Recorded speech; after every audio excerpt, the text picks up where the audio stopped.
They say a man alone is a man in danger, but what they really mean is, he's a danger to them. The man who isolates himself, not out of fear, but out of conscious rejection, begins the slow undoing of everything civilization pretends to be. He does not need applause, he does not crave consensus, and most disturbingly, he does not ask permission. In a world that feeds on connection, dependency is no longer optional, it is currency. You must belong to a group, attach yourself to a label, pay your dues to some digital tribe. But what happens when a man walks away from all that? When he stops responding, stops reacting, and starts observing, he becomes a problem. Not because he threatens anyone directly, but because his very existence poses a silent question no one wants to answer. Asterisk, why am I still participating in this? Asterisk, the moment a man chooses isolation as resistance, not as escape, but as a statement, he enters a realm of terrifying clarity. He begins to see how much of what we call society is simply noise, infinite gestures without meaning, routines disguised as purpose. He does not envy the chatter, he studies it like a scientist dissecting a diseased organism. He begins to notice the invisible chains, the obligation to speak even when there's nothing to say, to smile while decaying internally, to show up, conform, comply. And so they call him antisocial, abnormal, broken. But they're wrong. He is not broken, he's untouched, untouched by the need to belong, untouched by the compulsion to explain himself. He becomes what the system cannot process, a question mark with a spine.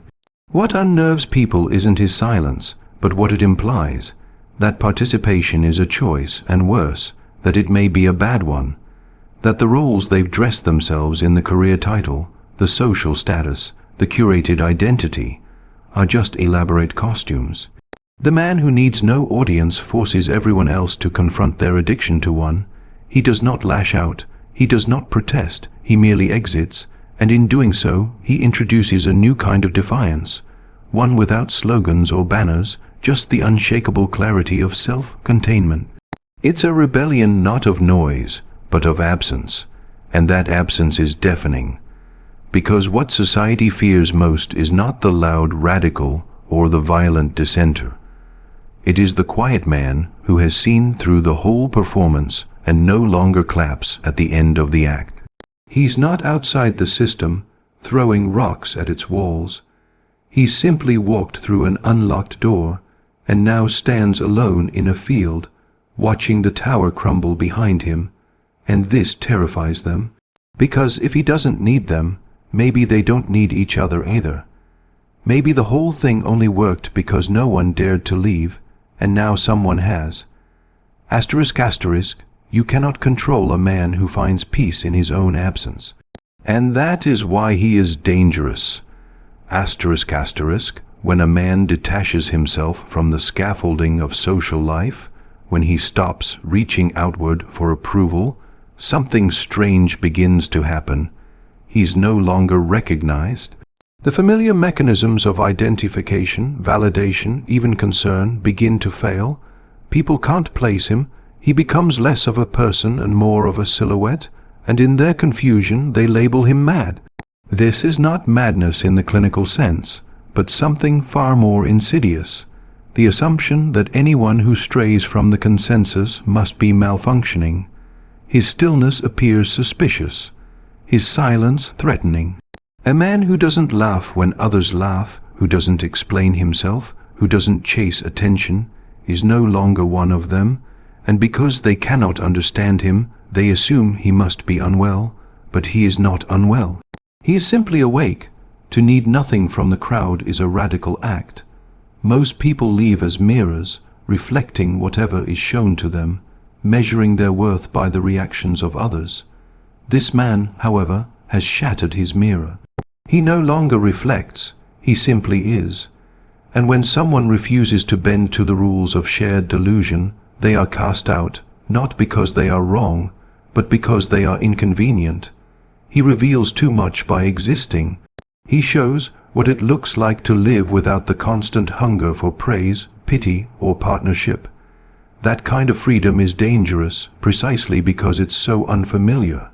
Society cannot commodify him, cannot market to him, cannot guilt him into place. So it must pathologize him. He's cold. He's lost. He needs help. These are not acts of concern. They are defense mechanisms, because to accept that his independence is healthy would require questioning the emotional dependencies that most people mistake for love, purpose, and meaning. It's easier to call him sick than to admit you might be addicted to noise, to comfort, to being seen. He doesn't reject people. He simply doesn't need them to affirm who he is. His life becomes a quiet study of self, a kind of philosophical solitude that modern culture has no category for. And without a category, it declares war. It starts to push him out of frame, not with violence, but with narrative. The misunderstood loner, the eccentric recluse, the unstable genius. These tropes aren't born from insight. They are defense against the truth that someone could be complete without the crowd. There's a peculiar kind of strength in choosing to be unknown, to walk through the world as a ghost among puppets. Not superior, just uninterested, not hostile, just unmoved, and that calm refusal to perform becomes a mirror others can't bear to look into. Because deep down, most people fear the man who doesn't play the game, not because he might be crazy, but because he might be free. A man misjudged as mad is often only guilty of one thing, seeing clearly what others have trained themselves to ignore. Society likes to think of itself as an organism, alive and evolving, but the truth is far more mechanical. It runs like a machine, cold, repetitive, and indifferent to the individual as long as the system continues to function. Every man is a cog, shaped and sanded down to fit. You are taught your place early, calibrated through years of reward and reprimand until your edges match the groove. Step out of line and the machine notices. Refuse to turn and suddenly you're the problem. The man who doesn't need anyone isn't a gear that failed. He's a gear that stopped turning on purpose, not out of laziness, not because he broke, but because he saw what the machine was doing and said no. And that kind of resistance is more disruptive than protest, more dangerous than rebellion, because it's not loud, it's not political, it's philosophical, it's existential. When one man refuses to participate, he exposes something the machine can't afford to acknowledge, that none of it is inevitable. The structure only works because we all agree to keep moving, not because we want to, but because we're afraid of what happens if we stop. We fear being alone, we fear being useless, we fear being still, but he does not, he embraces it, and so the machine does what it always does when something refuses to integrate. It isolates, labels, ejects. But this man does not panic when he's pushed to the margins. He does not beg to be let back in. He observes. From the outside, he begins to see the rituals for what they are. People spinning in place, mistaking motion for meaning. Chasing productivity like it's salvation. Submitting to unspoken rules as if their obedience makes them real. They call him a disruption, but he hasn't said a word. He hasn't broken anything, stolen anything, harmed anyone. His refusal alone is enough to send the system into alarm, because he is proof that freedom exists. Not the hollow kind printed on billboards or sold in slogans, but the deeper kind, the kind you earn by losing everything you were told to be and not needing it back. The machine cannot tolerate stillness. Stillness reveals the noise, and that's what terrifies it. A man who won't move with the rhythm, who won't follow the script, who stands there, untouched by momentum, that man becomes a crack in the wall. And through that crack, others might see it too, that the world they're serving isn't alive, it's just loud. He doesn't scream, he doesn't demand, he simply endures in silence, and in that silence the system begins to unravel. Because if even one piece chooses stillness, the illusion of necessity begins to fade. The machine fears the man who cannot be turned, because in his refusal he reveals a terrifying truth. Nothing breaks the system faster than a man who simply stops playing. Power is never about strength. It's about leverage, control disguised as concern, influence masked as order. From childhood, you're taught to trade pieces of your autonomy for security, affection, belonging. Bit by bit, your identity is shaped not by who you are, but by what is rewarded. You become manageable, predictable, and eventually entirely dependent on the very forces that trained you. That's the perfect citizen, a man who obeys not because he's forced to, but because he can't imagine doing anything else. But the man who needs nothing, no reassurance, no applause, no permission, he is a glitch in this entire structure. He is not feared because he's violent, but because he's immune. Immune to flattery, immune to shame, immune to the invisible strings society uses to make people dance. And without strings, you cannot be puppeteered. When someone has built his inner life so fully that the external world holds no dominion over him, he becomes unreachable by conventional means. You cannot buy his loyalty. You cannot threaten him with exile because he's already exiled himself. You cannot bribe him with inclusion because he has tasted the solitude of self and found it preferable. He is ungovernable, not in the sense of defiance, but in the deeper, quieter way of simply being whole. This terrifies those who hold power, not just political power, but the subtle, daily power embedded in systems, relationships, institutions, because so much control relies on the assumption that people need something, affirmation, identity, a sense of place. But when a man's sense of place comes from within, when he defines himself outside the marketplace of opinion, he becomes unclassifiable, and what cannot be categorized cannot be marketed to, managed, or manipulated. So they label him dangerous, not because he's doing anything, but because he might inspire others to do the unthinkable, to think for themselves. He becomes a mirror, not one that reflects, but one that reveals . And what people often see reflected back is a life not lived by choice, but by conditioning. He is free not because he left the system, but because he stopped needing it to confirm his existence. That's the final cut, when a man stops explaining himself. Not because he's hiding, but because he has nothing left to prove. His silence is not absence, it's presence distilled to its essence. And in that presence, the usual tools of control, guilt, shame, praise, punishment, lose their effect. They cannot control him because there is nothing to withhold, nothing to threaten, nothing to offer that he hasn't already walked away from. You can exile a man from a city, but you cannot exile a man from himself. That's why they fear him. That's why they call him a threat. The man who has nothing to lose cannot be controlled. And the man who cannot be controlled is the one who teaches the rest that they never needed permission to be free. Most people don't realize they're in a prison because the walls are made of comfort, routine, and mutual agreement. There are no guards, no alarms, no visible locks, just an understanding that to question the structure is to become unstable, and to leave it is to become invisible. The man who doesn't need anyone doesn't just walk out of this invisible prison. He proves it was never locked to begin with. This is what makes him so dangerous. He doesn't just free himself, he makes freedom visible. Others begin to see that the bars they feared were imagined, that the expectations they've served were only ever held in place by their own belief in them. The moment one man steps beyond the boundaries without asking, it calls into question why everyone else is still inside. That's the unspoken rule of control. Keep the illusion intact. Make sure no one sees the strings. But when someone refuses to participate, not out of rage or rebellion, but out of quiet certainty, it disrupts the illusion. He becomes a living contradiction, a man at peace without followers, a man fulfilled without validation, a man whole while disconnected, and people notice. They may pretend not to.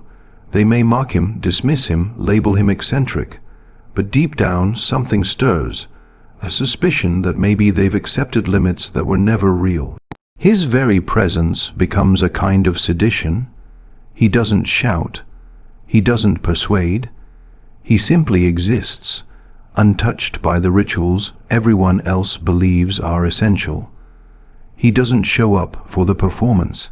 He doesn't clap at the right moments, and in doing so, he reveals that the show is not mandatory, it's voluntary, and that's what terrifies the crowd, not his detachment, but what it suggests about their own dependence. Freedom, real freedom, is terrifying because it comes with no guarantees, no applause, no familiar rhythms. It requires facing oneself without distraction. Most people avoid that at all costs. They stay busy. They stay loud. They stay surrounded, but he doesn't. He steps away from the noise into something far more dangerous, clarity. That clarity is what society cannot tolerate. It exposes too much. It shows that many of the roles we inhabit are costumes, that many of the structures we worship are stage sets, and that the door has always been open. We just learned never to look at it. The man who doesn't need anyone isn't free because he escaped. He's free because he saw there was never a captor. That's the secret he embodies. That's the truth his presence whispers to others. You were never trapped. You just forgot how to stand alone. And when someone remembers that, even for a moment, the entire structure trembles. The greatest threat to control is not chaos, but awakening. And the man who no longer believes in walls leaves cracks behind him wherever he walks. When a man removes himself from the crowd, he doesn't just disappear. He becomes a mirror, and not the kind that flatters or reassures. No, he reflects something deeper, something most people spend their entire lives trying not to see, themselves without distractions, without roles, without noise, without someone else's gaze shaping their worth. His solitude is not empty. It is full of thought, full of stillness, full of a terrifying kind of awareness, and that fullness unsettles those who encounter him, not because he speaks against them, but because his very being raises uncomfortable questions. Why am I always surrounded? Why do I need to be seen to feel real?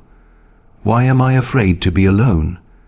We tend to imagine solitude as a deficiency, as something to be cured or fixed. But what if it isn't? What if the man who walks alone does so not because he's lost, but because he's found something too honest to be shared easily? In his separation, he begins to listen to himself, to silence, to the subtle rhythms of thought that are drowned out in the collective hum of daily survival. Most people live reactively. They speak because someone spoke to them. They act because someone watched. They think only in the brief spaces between their obligations. But the man who lives without need begins to think in full sentences, in pages, in entire books of reflection. His mind is no longer a servant to immediacy. It becomes a slow, steady witness, and what he sees is difficult to look at. He sees the games, the performative empathy, the curated outrage, the endless theater of identity. He sees how fear is dressed up as connection, how busyness is used to avoid depth. He sees that most conversations are not about understanding, but about being understood, louder, faster, and with better lighting. His solitude becomes a kind of quiet interrogation of everything the world insists is necessary. He is not trying to convince anyone. He simply refuses to lie to himself, and that refusal, that internal honesty, becomes a quiet revolution. Others sense it. They feel something off, not wrong, but different. They notice that he doesn't chase attention, yet commands it, that he listens more than he speaks, yet says more by existing than most do in hours of talking. His presence forces others to reflect, and not everyone is ready for that kind of reflection, because when you're alone in front of a mirror long enough, you start to see the cracks, not the ones in the glass, the ones in yourself. And that's the danger, that's the threat, not that he will tear down the world, but that he will show you you've built yours on foundations you never questioned. He reminds you that being alone isn't a punishment, it's a choice. And in that choice there is power, not dominance, not influence, but something rarer, sovereignty. Asterisk, asterisk, the man who stands alone does not leave you with answers. He leaves you with your own reflection and the silence needed to finally hear it.